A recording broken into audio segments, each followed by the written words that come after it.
అసలు రామాయణం మొదలయ్యేదే వాల్మీకి మహర్షి నారద మహర్షిని ఈ భూమి మీద ఇప్పుడు నేను చూడటానికి వీలుగా 16 గుణాలు కలిగిన మహానుభావుడు మనిషి ఎవరైనా ఉన్నారా అని.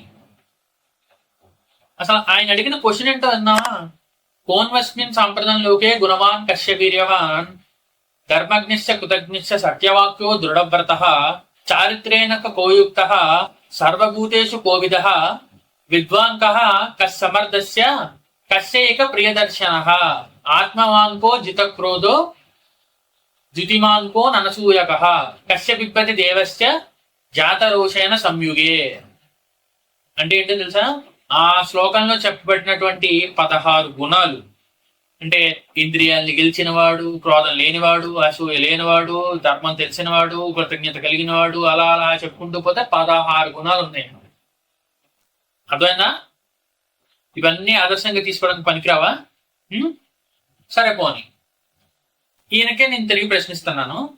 వీటిల్లో ఈ 16 గుణాల్లో కనీసం 8 గుణాలు, అందులో సగం 8 గుణాలు మీ యేసులో కానీ యెహోవాలో కానీ ఉన్నాయేమో కామెంట్ సెక్షన్ లో చెప్తారా? Next comment.